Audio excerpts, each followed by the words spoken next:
Back my YouTube family. तो आज फिर से एक और कहानी लेकर आए हैं आपके लिए। कुछ समझ में नहीं आ रहा था।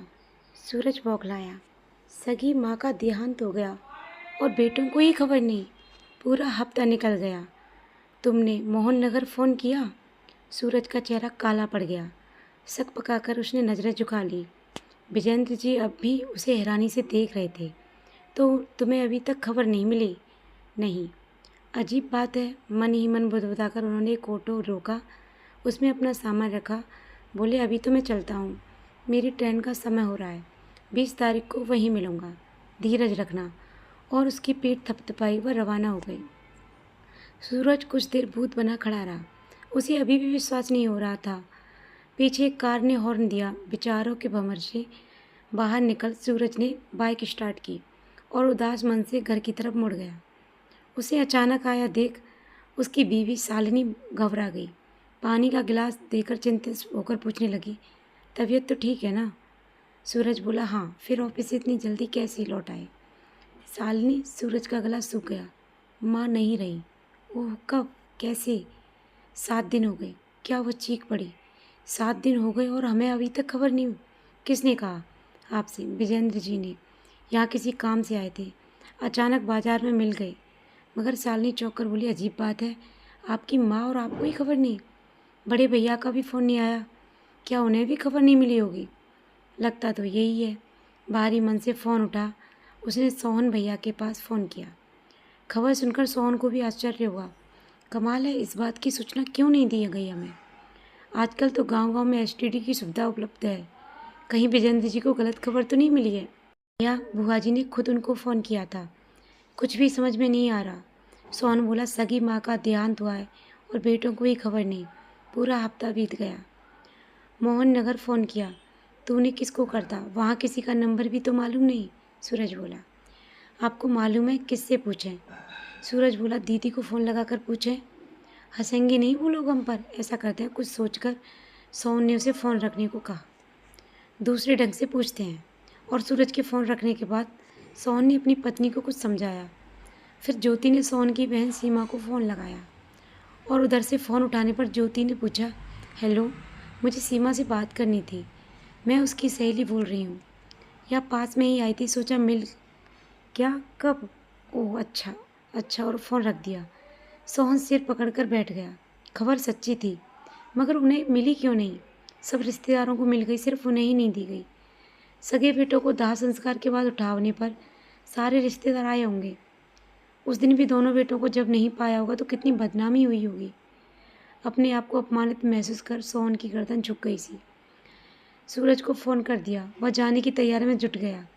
2 घंटे बाद ट्रेन थी। 10 घंटे का सफ़र था। रास्ते भर इसी उधेड़-बुन में रहा। सीट पर बेचैनी सी बैठी ज्योति बोली, मुझे तो गहरी साजिश लगती है। कैसी साजिश? ये गहनी अड़पने की। मैं समझा नहीं।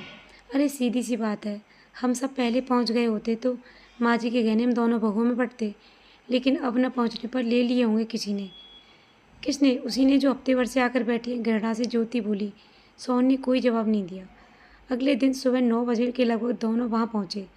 पिताजी बाहर बैठ के एक कोने में उदास बैठे थे। सामने रिश्तेदार भी बैठे थे। रिक्शे से उतरकर सोहन ने सूटकेस एक तरफ रखा और पिताजी की गोद में मुंह छुपाकर जोर जोर से रोने लगा। कैसे हो गया यह सब? हमें खबर भी नहीं की। पिताजी ने कोई जवाब नहीं दिया। दीवार से सिर टिकाए आंखें मूंद होठों को कसकर भींच लिया। उनके चेहरे पर दर्द साफ दिख रहा था। उधर ज्योति रिक्शे से उतरकर अंदर चली गई। वहाँ जाकर अपने अर्थ विलाप से पूरे घर को गुजारने लगी। दीदी से लिपट फूट फूट कर रोने लगी। 3-4 मिनट तक दोनों का यह रोना धोना चलता रहा। फिर पिता की गोद से सिर उठा सोहन ने उलाहना दिया, आजकल तो इतने साधन हो गए हैं, हमें फ़ोन तो करवा देते। तो पिताजी बोले, करवा तो देता, मगर फिर सोचा कोई फ़ायदा तो है नहीं। क्यों? मुझे लगा क्या पता इस बार भी तुम्हें छुट्टी मिलने में दिक्कत आ जाए। शक पकाते हुए सिट पिटाकर हकलाने लगा। ऐसा कैसे सोच लिया? मरने की खबर सुनकर तो हम हर हाल में आते और जीते जी। बात काटते हुए पिताजी का गला भर गया। सोहन कुछ न कह सका। उसके लिए मुंह छुपाना मुश्किल हो गया।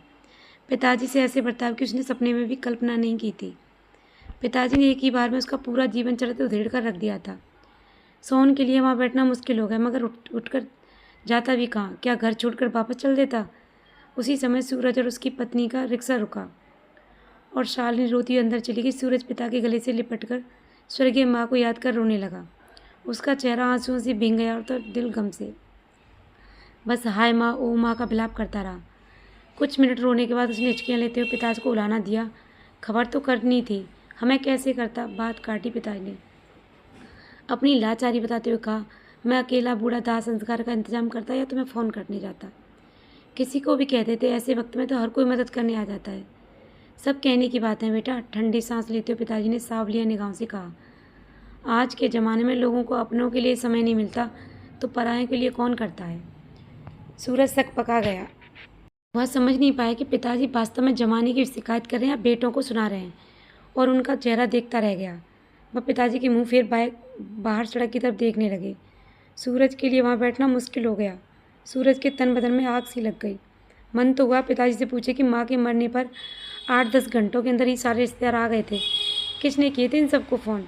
क्या इसी तरह हमें भी फ़ोन नहीं किया जा सकता था? किंतु पूछने की हिम्मत न कर सका। दीदी से मिलने का बहाना कर वो उठा और पीछे पीछे सोन भी चल दिया।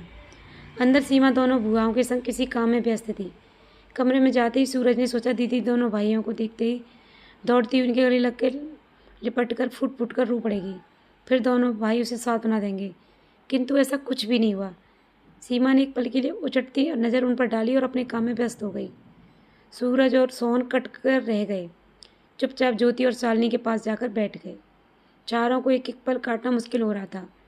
कुछ देर तक माँ के बारे में एक दो प्रश्न पूछते रहे, फिर नहाने का बहाना कर चारों वहाँ से भी उठ गए। उनके जाने के बाद एक लंबी सांस ली सीमा ने। उसका मन माँ की याद में बुरी तरह तड़प रहा था।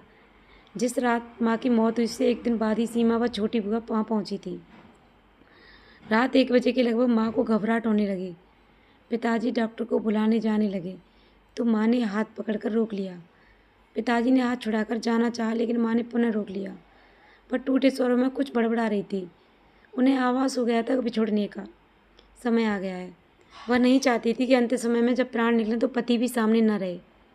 पिताजी इधर डॉक्टर को बुलाने जाते, उधर उनके पिताजी को ही रुकना पड़ा। माँ की सांस तेज चलने लगी थी और पिताजी बेबसी से अपनी जीवन साथी को मौत के मुंह में जाते देख रहे थे। भरा पूरा परिवार है, 2-2 कमाऊ बेटे बहू हैं, पोते पोतियाँ हैं, मगर साथ रहने वाला कोई नहीं। काश इनमें से कोई भी एक यहाँ होता तो उनकी आंखों से आंसू आ गए। कुछ देर बाद उन्होंने अपने मन को संभाला और भगवान की मूर्ति के पास रखी गंगा जल की शीशी व तुलसी उठाई। फिर तुलसी के पत्ते माँ के मुख में रख चम्मच से गंगा जल पिलाने लगे। बेटों से एक बार भी मिल लेने की कसक उनके मन को आखिरी समय तक चुभ रही थी। पिताजी ने पिछले महीने दोनों को फ़ोन किया था, लेकिन बेटों को आने की फुर्सत नहीं मिली। यम आस मन में लगाए लगभग 8-10 मिनट वे पिताजी की बाहों में तड़पती रहीं। अंतिम सांस निकलने के पहले उन्होंने हाथ बढ़ाकर पिताजी के पैरों का स्पर्श किया। सामने भगवान को देखते हुए अपने हाथ जोड़ प्राण त्याग दिए। पिताजी अपनी जीवन साथी को कलेजे से लिपटाकर फूट फूट कर रो पड़े। जीवन भर जिसने हंसते हंसते बिना शिकायत पूरा जीवन समर्पण भाव से साथ निभाया, आज वह जीवन भर उन्हें अकेला छोड़कर चली गई थी। पिताजी का कलेजा मुंह को आने लगा। वे अपने आप को बेहद अकेला महसूस कर रहे थे। इतना बड़ा घर है, 2-2 बेटे बहू पोते पोतियाँ, मगर उन्हें सहारा देने वाला कोई नहीं। लोगों को पैसे की कमी के कारण इलाज नहीं मिलता, यहाँ औलादों के कारण पैसा होकर भी नहीं मिल पाया। माना मौत टल नहीं सकती है, मगर कुछ तो किया जा सकता था। क्या फ़ायदा 2-2 बेटों के होने का, इससे तो बेऔलाद होना ही ठीक है। और इसी समय उन्होंने वह कठोर निर्णय लिया। आंसू पोंछ माँ के ऊपर चादर ओढ़ा, गमले से 2 फूल तोड़कर उन पर चढ़ाए और दरवाज़ा खोल के बाहर आए। कॉलोनी की सुनसान सड़कें रात में छड़ी टेकते हुए कॉलोनी के बाहर मेन रोड पर आए। वहाँ एक एसटीडी बूथ था, उसका मालिक वहीं रहता था। उसे जगाया और छोटी बुआ को फ़ोन लगाया। बुआ को उन्होंने कहा, दोनों बेटों और उनकी ससुराल को छोड़ बाकी सब रिश्तेदारों को बता देना। बुआ अचंभित रह गईं। बुआ कहने लगी, लेकिन पिताजी ने कसम दे उनका मुंह बंद कर दिया। फ़ोन कर पिताजी घर लौटे। सूना घर उन्हें काटने को दौड़ रहा था। छोटी बुआ पास ही गांव में रहती थी। आधे घंटे में फूफा जी के साथ वहाँ आ गईं।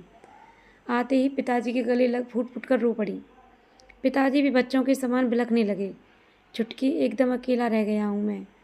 बुआ और फूफा जी उन्हें बाहों में बीच ढाढ़स बनाते रहे।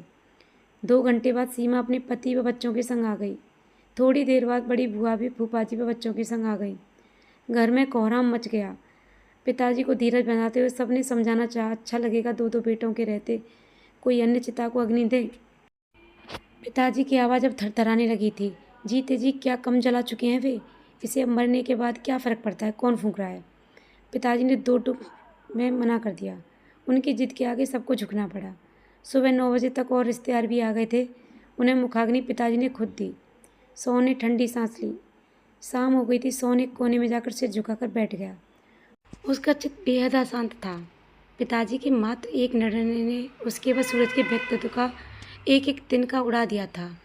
दोनों को रिश्तेदारी में मुंह दिखाने के काबिल नहीं।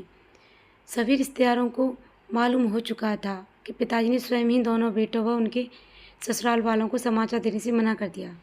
न कहते हुए भी सब समझ गए थे कि एक बूढ़े आदमी ने यह फैसला क्यों लिया था। पिताजी यही नहीं रुके।